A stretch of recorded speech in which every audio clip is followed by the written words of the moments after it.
through with four. Oh, and a little bit of an error there. And Vinicius Junior couldn't miss. চোট, হতাশা আর অনিশ্চয়তায় ঘেরা ছিল শেষ কয়েকটি বছর। অনেকেই ভেবেছিলেন ব্রাজিলের হলুদ জার্সিতে নেইমারকে আর দেখা যাবে না, কিন্তু সব সন্দেহকে ভুল প্রমাণ করে তিনি আবার ফিরলেন নিজের অসমাপ্ত গল্পের নতুন অধ্যায় লিখতে।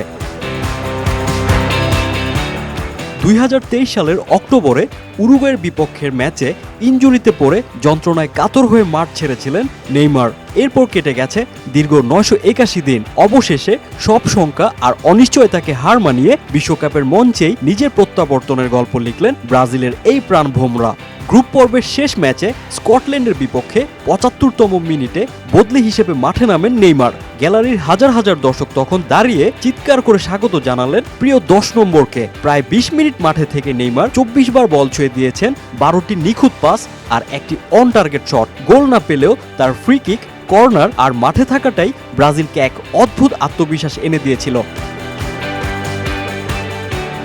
এই ম্যাচে মাঠে নেমেই আরেকটি বিশেষ কীর্তি গড়েন নেইমার। ব্রাজিলের 10 নম্বর জার্সি পরে 4টি বিশ্বকাপে খেলার বিরল তালিকায় কিংবদন্তি পেলের পাশে জায়গা করে নেন তিনি।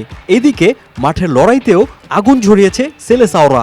ম্যাচের মাত্র 7 মিনিটে দলকে এগিয়ে নেন ভিনিসিয়াস জুনিয়র। প্রথমার্ধের ঠিক শেষ মুহূর্তে দুর্দান্ত এক হেডে নিজের দ্বিতীয় গোলটি করেন তিনি।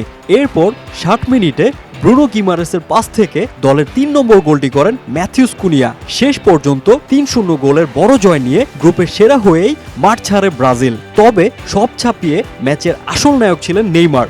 দীর্ঘ চোটের কঠিন সময় পেরিয়ে নকআউট পর্বের ঠিক আগে তার এই ফেরা ব্রাজিল শিবিরে নতুন প্রাণের সঞ্চার করেছে, আর কোটি ভক্তের মনে আবারও ডানা মেলতে শুরু করেছে হেক্সা জয়ের সেই চিরচেনা স্বপ্ন।